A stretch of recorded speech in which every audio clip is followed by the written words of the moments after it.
If you see other people joining, please let them join as they come in. So a bit of a rocky start, but let's get proceedings underway. A warm welcome. Good morning, good afternoon, good evening, wherever you're dialing in from. My name is Nikhil Mistry. I am the Learning Chair for the EO MEPA Bridge chapter. So a warm welcome to all of you from sunny, toasty Botswana. Yes, I said Botswana. Today, you all know why you're here today. Today, we're going to be in conversation with the great legend himself, Mr. Wasim Akram. In today's call and today's conversation, we're going to be exploring some of the parallels between the battlefield on the cricket pitch and the battles that we fight in our businesses every day. As the modern cricketer has to be an enduring warrior who can endure hardships and learn tough lessons, so too do we as entrepreneurs have to endure similar hardships and lessons, the ups and downs, the wins, the losses, the criticism, and the failure. To our guest, I wanted to extend the warmest EO welcome from our global EO community.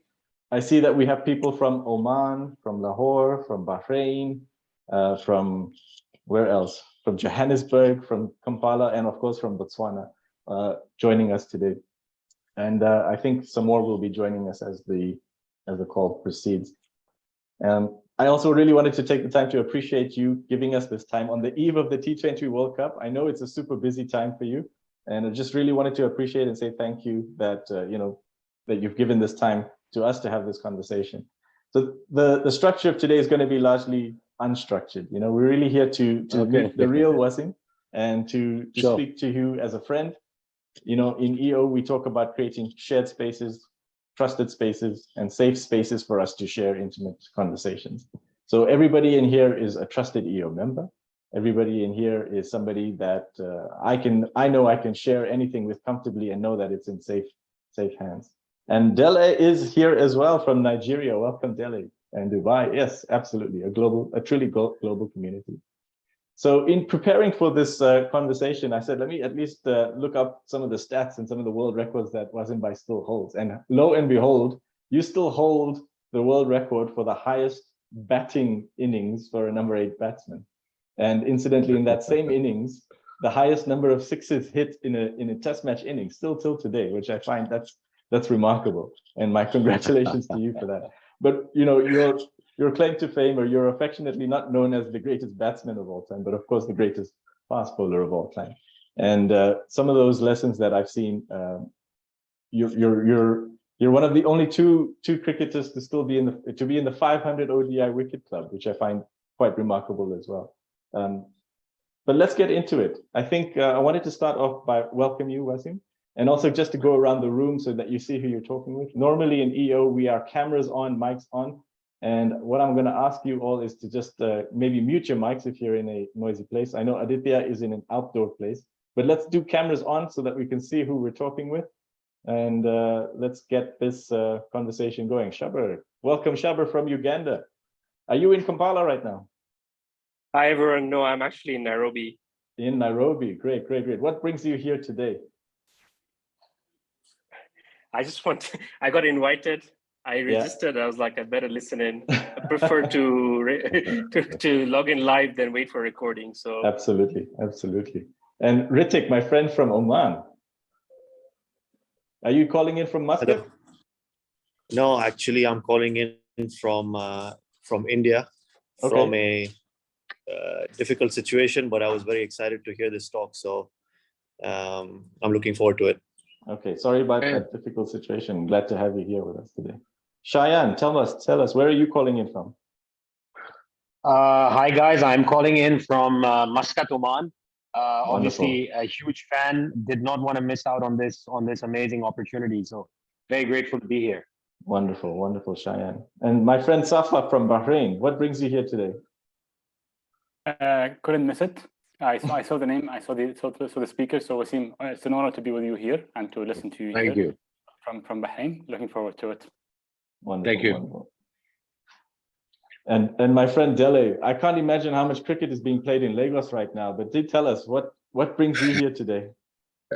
I have no idea. To be honest, I've actually never watched a cricket match, but my dad used to play ages ago. Yeah. And for me, just being here was just to listen learn. I'm sure there are nuggets that I'm going to pick up that I can apply in my everyday life. I love it. And I know that you have a background from the Caribbean, so there's absolutely cricket heritage in your blood, my friend. Indeed, exactly. Which is why I said my dad used to play. Exactly. Excellent. Okay. To the guest of honor, Mr. Wasim Akram, welcome, welcome. I hope that you're feeling comfortable to talk to us today. I want to also give a thanks to your buddy Arsalan for really, lining this up and teeing it off for us. I thought we could get started almost from the beginning. As business owners, this community of ours have our own teams. You're somebody that has worked with so many teams in your career, especially over, you post your career, going back and fostering young talent and looking and watching the young Pakistani cricket team become what it is today and become a bit of a powerhouse once again. There's something there that I'd like you to explore with us and maybe talk towards in terms of fostering young talent. As a business owner myself, I often find challenges when I watch somebody who's got so much potential screw up, make mistakes, fall flat on their face, and then lose all motivation. So I'm interested in your point of view on this. Sure. Like, how do you foster young talent? How do you support them? What do you say to them when they fall down? Please. Hi guys, good afternoon, good evening, good morning. To everyone from all over the world. It's an honor for my part to be part of this discussion. And coming back to your question, I came as a young talent. I got picked up for Pakistan team when I was 17, never traveled abroad, never all these heroes. I had posters in my room. I was playing with them within a matter of month or so. So everything happened very quickly in my career. And what I learned straight away early on in my career, that was the mentors are very, very important. I had the best mentors, Javed Miadad, my first captain, then great Imran Khan. And they taught me just simple things. I'm talking about 84, 85. I was 17, never traveled the world, didn't know what's happening, what was happening around the world. And these guys have taught me one thing that, you see, on my first trip, I got successful. By fluke, probably, people said at the time that I had some extra talent. I never knew that at the time. At the 17, I was just a kid. But these guys just taught me that consistency is the name of the game, and consistency comes with homework, planning, and most importantly, simple words, hard work. When I saw these Imran Khans, Javed Miadads, and Zahir Abbas's, they were a huge name in the 80s. And I was sharing a dressing room with them. I couldn't sleep for the first 2 weeks, definitely. I was so excited to be when I used to just pinch myself. Am I dreaming, or am I actually on the tour and sitting in the same room and flying with those guys? So they just taught me straight away, never be satisfied with your performance. Once you've done your performance, you move on to the next day. Because that yesterday was history. Today, live in the present and plan the future. And of course, coming back, so that's very important to any young talent, especially in the companies or corporations, to guide them, to give them the right suggestions. Otherwise, young talent can get lost at times. I've seen so many in my cricketing world that so talented, so much talent in them, and suddenly within a couple of years, they were just disappeared. So yeah, I suppose mentoring a young players / people who will work for you, just to mentor them, look at them and explain it to them and make them comfortable that they should be able to ask you questions. And that's what I've been taught. That's what Imran and Javed and all these greats of the game, you say, ask us any question you want. So it's very important you make them feel comfortable, Nikhil. Oh, that's wonderful. So role models, giving them example of what they should be doing. I like what you said about taking one day at a time. What about tough love? Is there a place for tough love in mentoring? Yes, there is a place for tough love. You see, in a team game, you'll have different individuals. Some you probably will get along, some you don't get along as a leader. But in the end, what as a leader, my goal used to be how I'm going to win that particular game.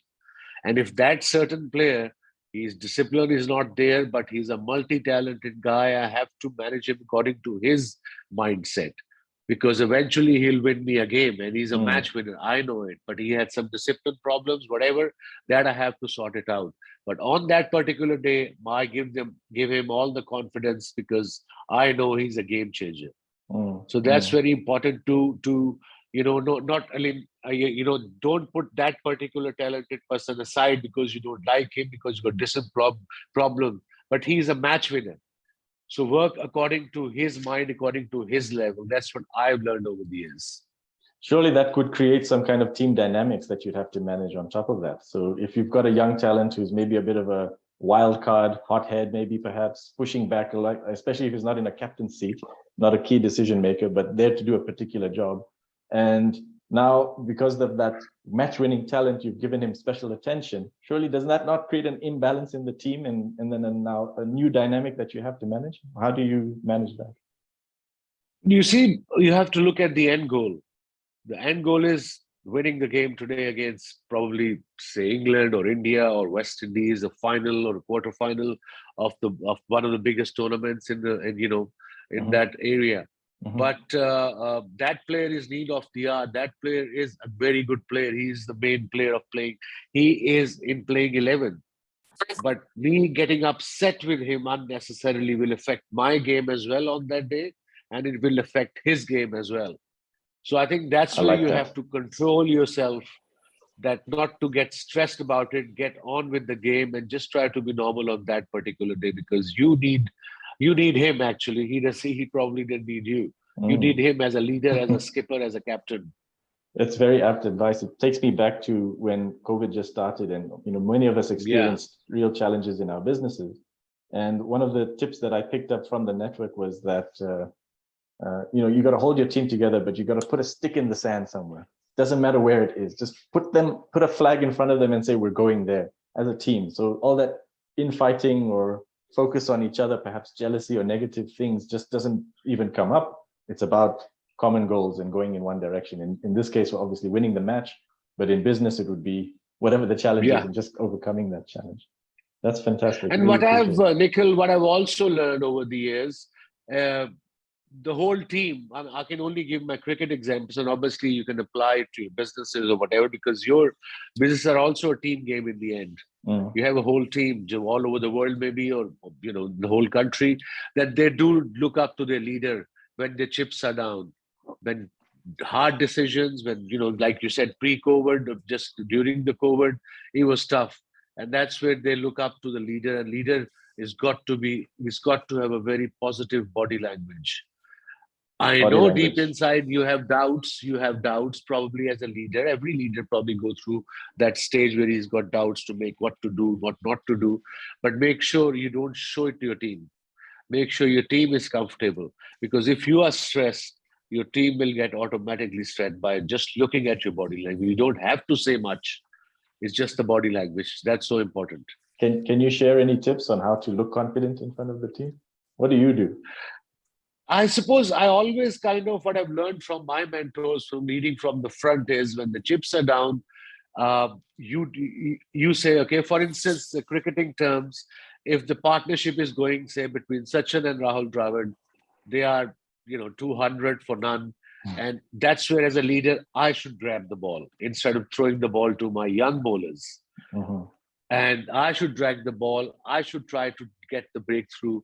And that's how you say leading from the front. And if the wickets are tumbling, then I'll give my young bowlers to bowl, because if they get wickets, they get the confidence, they perform a lot better, and they perform for longer period. And they believe that they will believe that belong in that particular arena.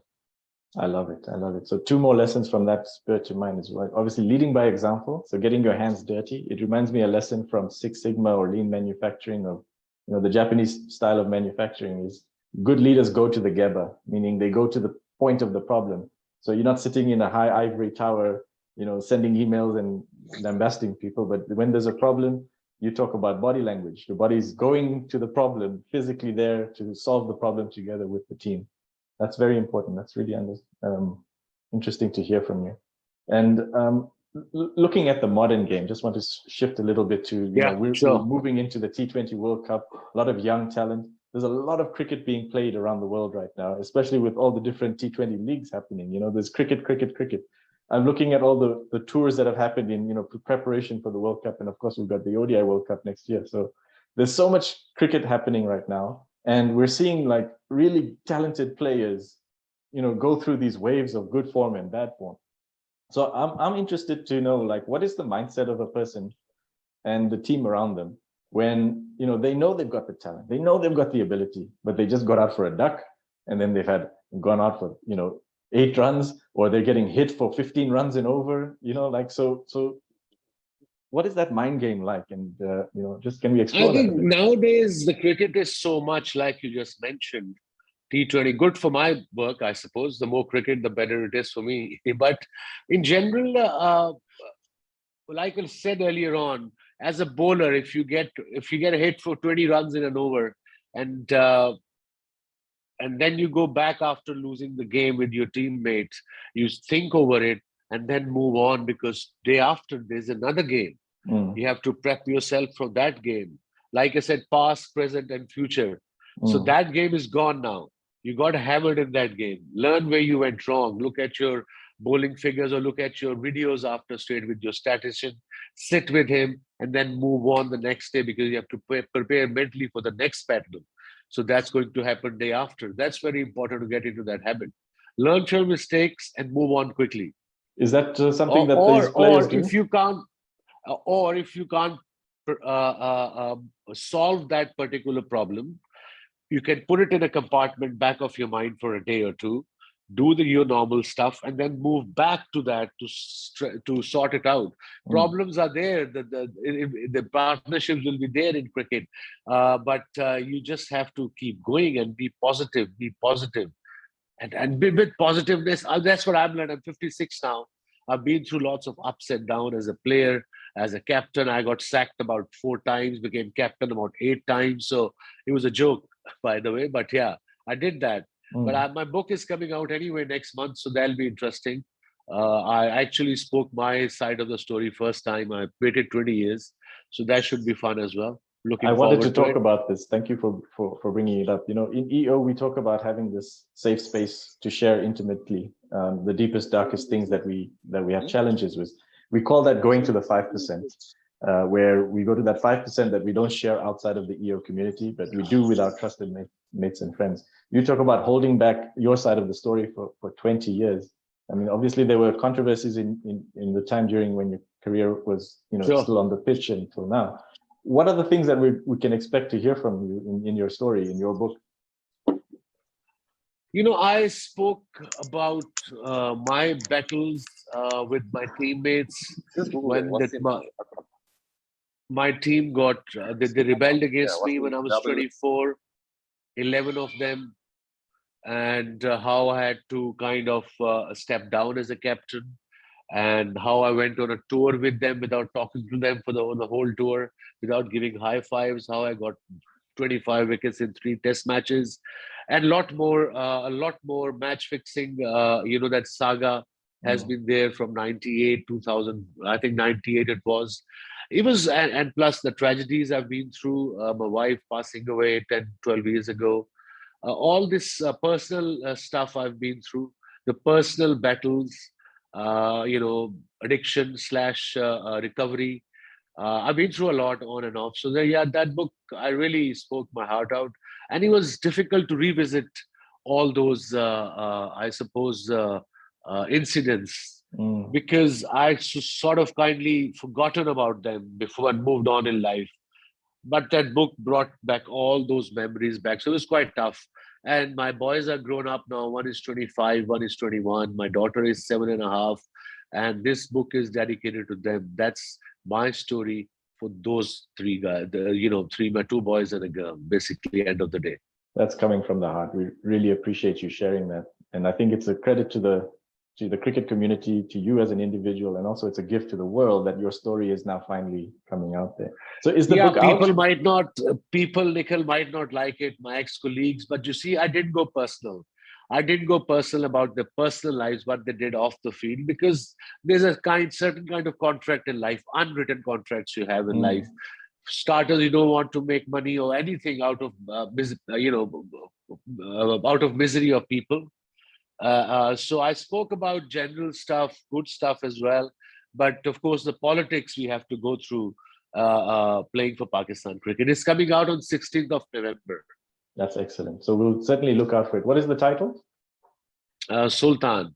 Sultan by Wasim Akram. Yeah, definitely going on everybody's reading list. We'll get it as soon as we can. Really appreciate Thank that. you. You talked about some of these altercations or difficult conversations or relationships that you had during your career. And I suppose the book coming out is perhaps a culmination of, putting some closure onto that. If you don't mind, I'd like to understand some of the, maybe let me put it in perspective for us as business owners, So anybody who goes through any form of success is surrounded by good people around them, but also there's also expectations of how you share that success, expectations of what you do with that success, perhaps pass it on.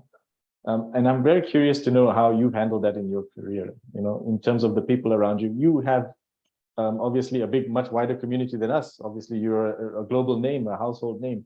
So that type of success attracts people from all cracks of life. I'm just curious to understand how has that been for you, and how have you dealt with it? Look, I've made millions, gazillions of mistakes as a young kid, because there's a saying, monkey see, monkey does. Whatever I've seen early on at my household, where I lived with my, dad, mom, but they got separated when I was 13. And then obviously one thing you just mentioned, Nikhil, that you see, I'm from Lahore. I was first year of my college when I got picked up for Pakistan team. I wasn't the best student. It means my concentration wasn't towards studies. It was mostly towards sports in general. It was, I messed it up quite a few times, my success, because Imran was there till 92. So I was good. Anything, I will go up to him as a captain, off the field, on tours. He was there. He was kind of feeding me in general. So when he left, when he retired, I kind of felt alone, because there was no one in the team. I was friendly with all of them. We were good buddies. We used to go out, hang out, but I could not trust anyone. The deep trust you have on people, that I only had on Imran. So that kind of a loss, I got lost for 2 years, 3. I got lost quite a few times in life, by the way. But this is life. You got to come back. Life got to go on. After my wife passed away in 2009, my kids were 7 and 10, and I was lost. I was a typical Pakistani / I don't know about Indian, but Pakistani dad who just used to kiss his kids, buy them toys, take them out for shopping and everything else, and didn't know anything. So coming back from there, I think I can tackle anything in life after that particular incidents. Sure. And that actually gave me a strength. And I think that's where I've learned that life's got to go on. You have to live life, not for yourself, maybe for your kids. And I think I got lucky twice. I remarried to an Australian girl, Shanira Akram.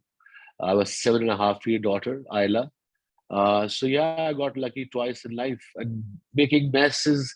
And I think what mistake I made, my late wife, when we got married in 93, I'm being personal here. Usually I don't open up that much. We appreciate that. Thank you. So when we got married, she moved to Lahore. She's from Karachi, 2 different cities like Delhi, Bombay. So it was tough for her in the beginning. And then after a couple of years, she got settled in. And then my childhood friends, who actually, eventually in a book you'll read, one of my childhood friend who eventually went on to kind of use my name around in this match fixing sagas. So, it's so important. If I have to give one advice, if I go back to Wasim Akram, 18 years old, I will definitely tell him, you got to. It's difficult to choose your childhood friends, but again, at times when you travel and they don't, you move on, they don't. You evolve, they don't. And that I could gather for the first 7 years of our marriage. But eventually, when I gathered what was going wrong, and it was probably too late. the damage was done. So that's so important. It's difficult to tell a 17-year-old that, find new friends or, because you have childhood friends. You actually grown up with that particular guy. Absolutely. So yeah, that's advice I would give myself if I go back in time. Yeah, and it's very applicable to our community here. In one of our values is to grow and grow together as members of this organization. So we're all open-minded people, and we put intention behind learning. It's why this conversation is happening. We're looking for lessons from you that we can bring into our lives. And this one of you can grow, but others around you may not grow. It is very apt in our life because we see each other growing on a daily basis, and then we go home to our families and we go home to our businesses, and then we see things haven't really moved there as much as it's changed in our lives. But it's important for us to be able to be, firstly aware of it, that there is a difference in our personal growth, as well as, maybe being sensitive to also how we can pass it on.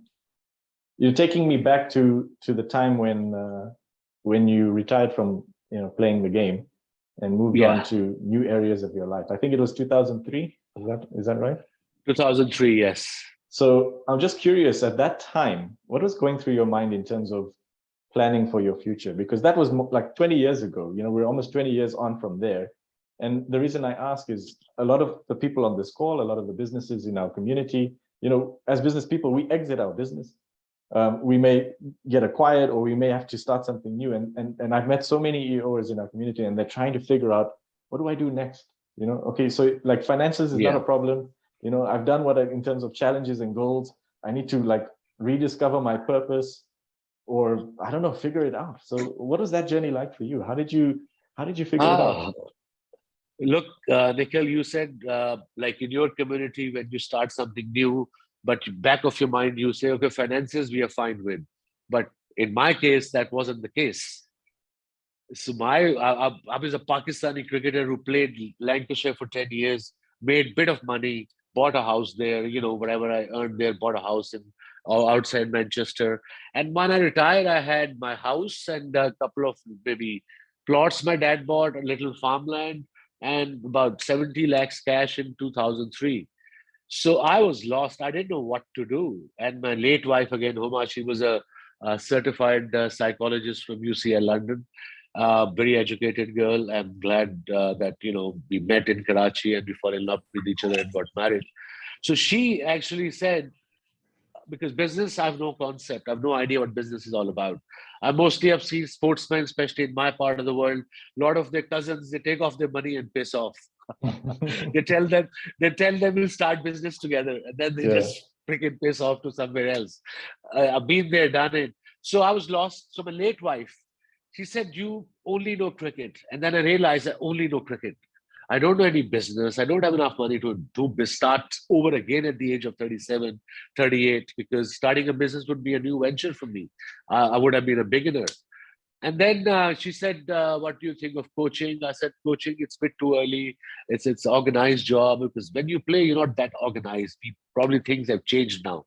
Our time, I was okay. Be on time, be punctual, but organized, I wasn't there at the time. And then she said, what about commentary? I said, look, English is not my first language.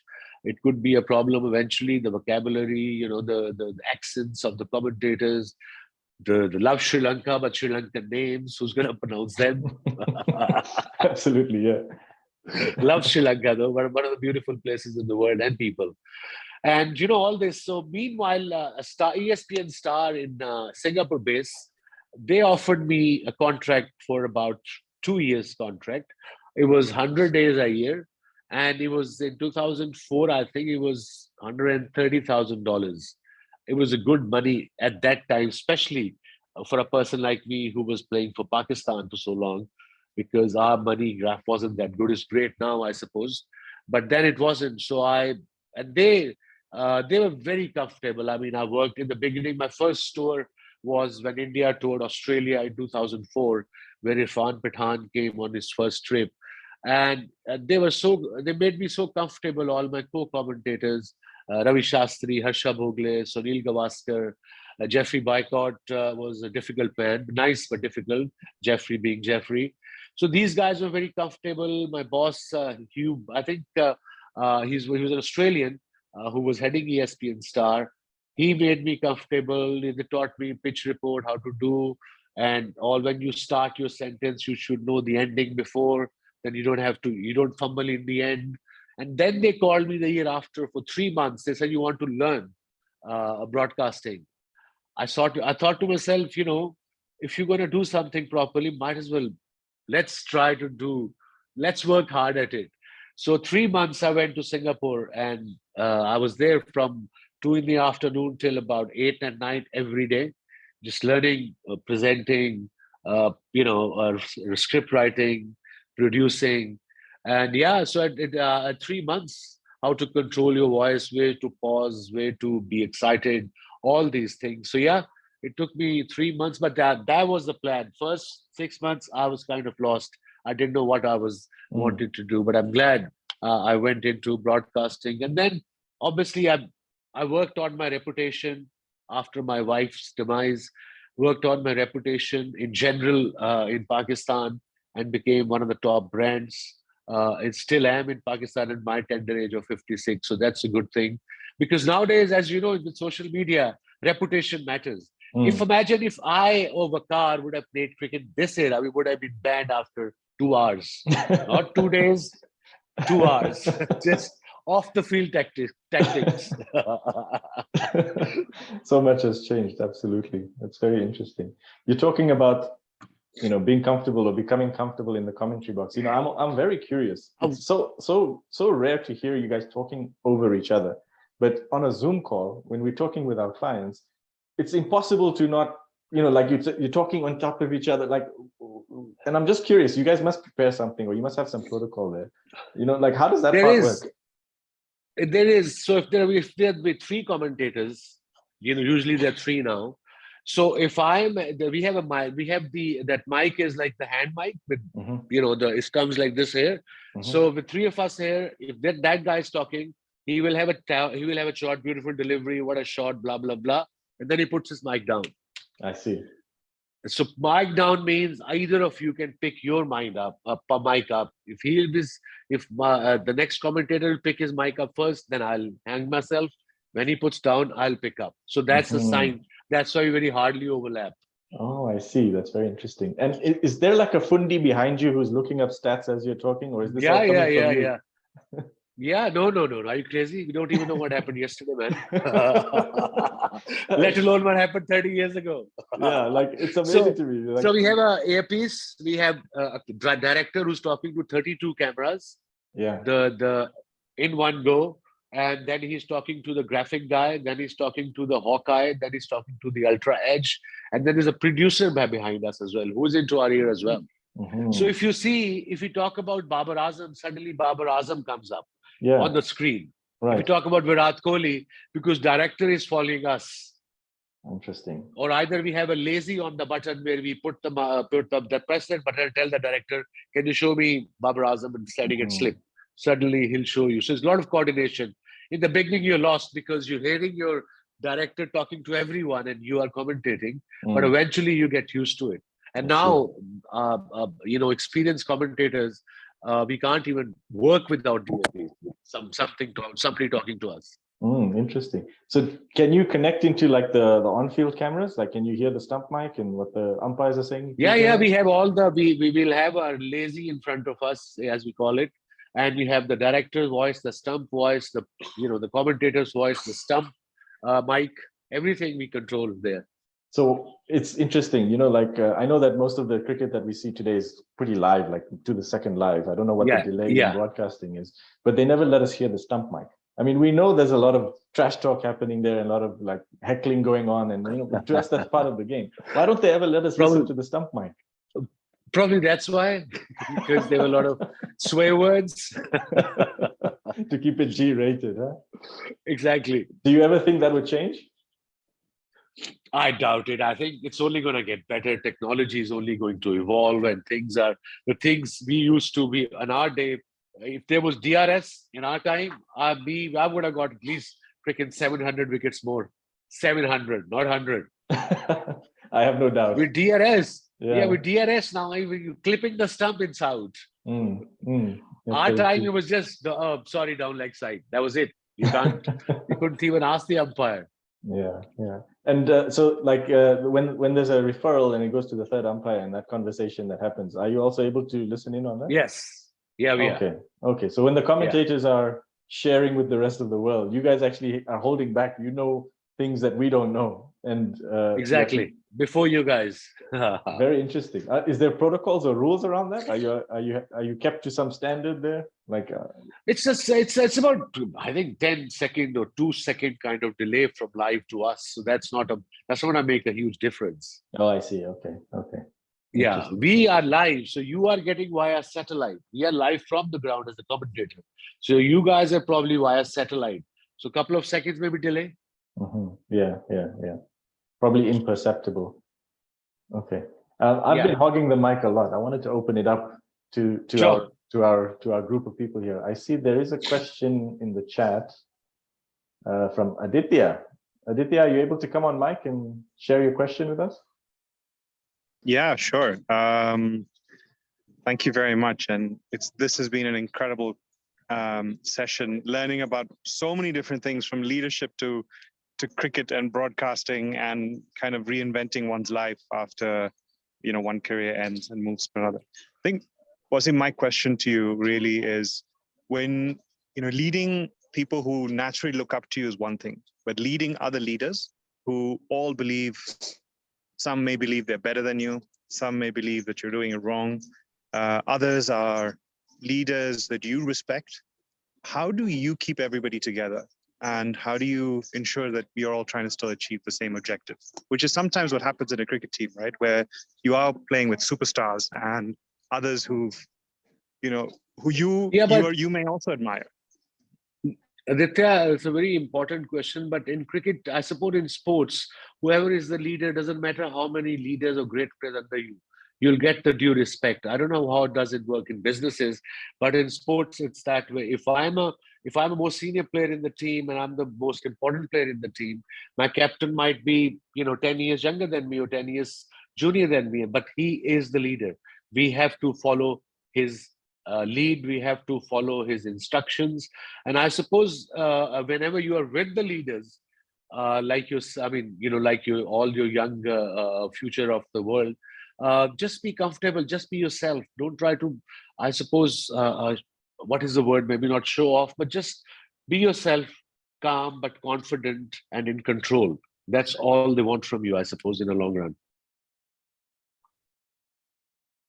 Great stuff. Thank you, Wasim. And I see another question from my doppelganger namesake, Nikhil Sampath. Please come on. Hi, Wasim. I'm dialing in from Oman. We have a really good representation from Oman. Just shows how much we love cricket. Yeah. I had a question. So I was studying in the UK when you were playing a lot of cricket for Lancashire, and then I remember you were amazing. You and Waqar, I believe it was 92, and I remember watching that on TV.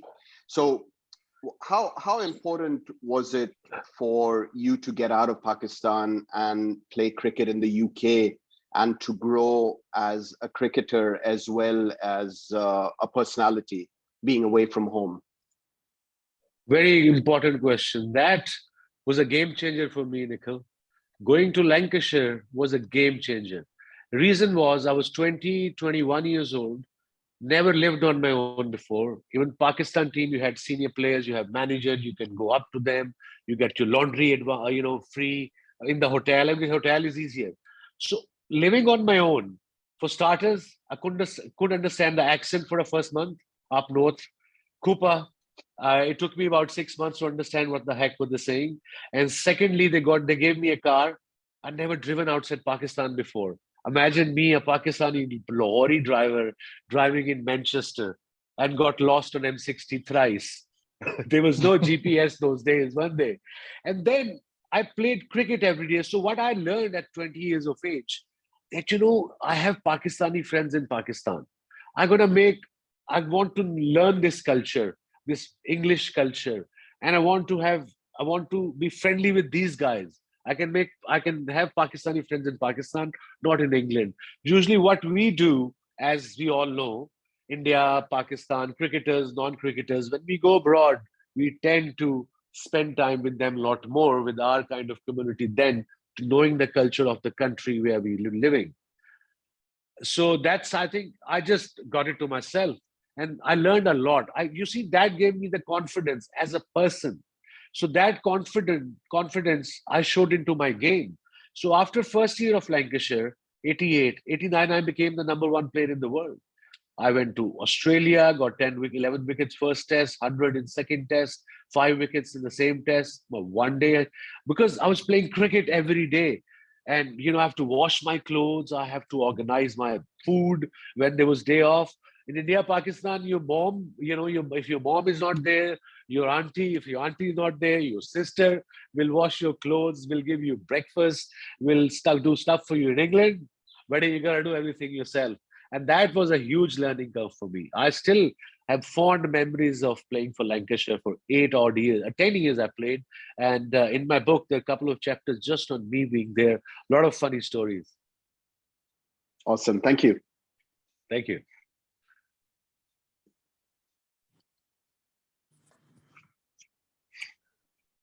Thanks for the question. Ahmed, go ahead and ask yours. Hi guys, I didn't get to introduce myself earlier, but I'm in a bit of a disbelief. I'm talking to you, Wasim Akram. I'm calling in from Oman, and I'd like to share an incident that happened with me when I was young, and then I'll ask you a question as well. So I'm of Indian origin, and I grew up in Oman, but I was the biggest fan of Wasim and Waqar when they were bowling.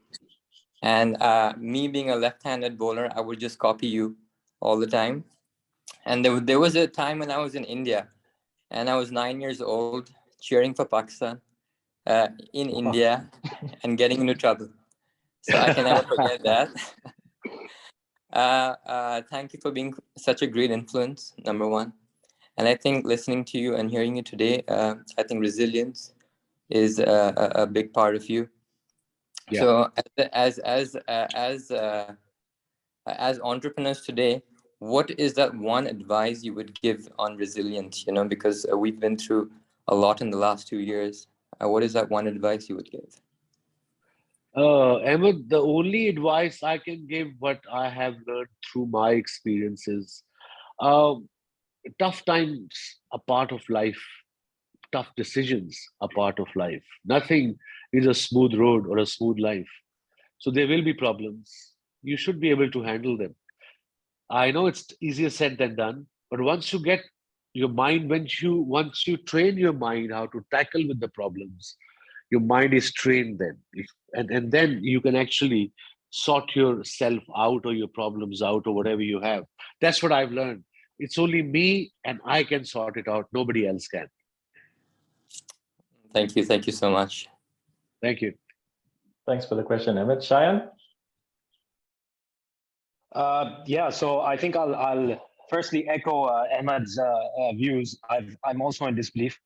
So good to be here. I think I've taken about 100 screenshots with my face next to Wasim Akram. So, Wasim bhai, one thing that you've touched upon quite a bit in your talks is about your rivalry and how that's helped. We have that as well, where we have business rivals. But I want to know how you've managed to keep it healthy. You've been a rival with your fellow pace bowlers, Sure. but you still managed to be friendly and on and off the field. So that's something that I'd like to know about. Sure, Shayan, Assalamu alaikum. But yeah, Waqar Yunus was my partner in crime on the other end. But you say, let me rephrase my answer. Rivalry you're talking about. We were kids as well in the beginning when we got famed, me and Waqar both.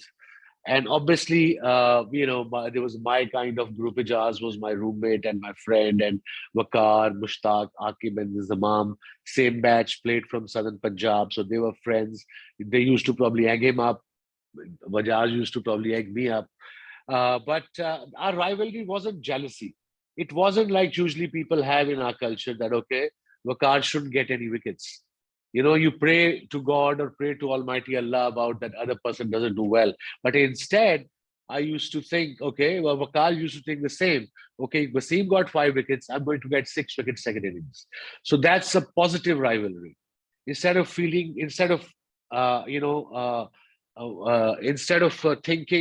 or bad about the other person, you think, okay, if he's going to earn 500, I'm going to earn 600 tomorrow. That should be the healthy rivalry. That was very important. We had our fights, we had our ups and downs. We were like two sisters just fighting every 2 fucking minutes. Thank you. Thanks, Wasim bhai. Thanks for the question, Shayan. I think Aditya has a second question. Aditya, would you like to ask your question? Yeah, sure. Wasim, I think my question was really, was there ever a time that you questioned yourself, your ability, whether you still deserve to be in the position that you're in? And what process did you go through or to be able to, pick yourself up and believe in yourself again and continue on your journey? Look, you got to believe in yourself.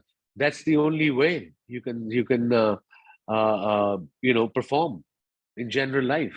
Nobody else will do it for you. I never had doubt in my ability because I worked hard. It wasn't easy. It wasn't an easy thing to do, just rock up and play cricket and day off next day. No, there's another game next day, and that too at an international level. And I worked hard for it. But I never felt that I'm in the team because what I did. I was always performing. I was always wanted to get better and thrive in Pakistan team. If I can follow up, Nikhil, on that, were there times that you felt, due to various factors, that there may have been others in the team who shouldn't have been there? And is there something that you did that could have helped them to get back to where they should be? Or was there any process like that?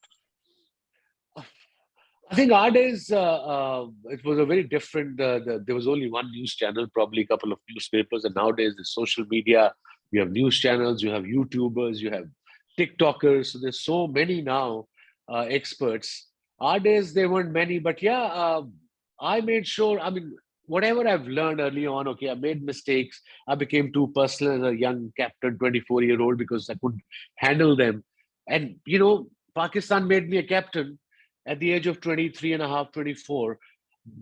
I never captained anything before in my life, not even my school team or a club team. And they made me the captain of the country. That wasn't a good start to start off with, in general.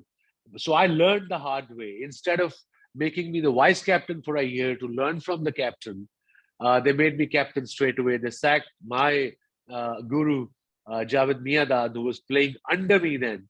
So that was kind of bit tough, how to handle my captain who actually introduced me to the cricket, to Pakistan team. So I remember 93 tour, West Indies. My first tour as a captain. Our coach was Mudassir, another brilliant guy, helpful person, well-traveled, well-read.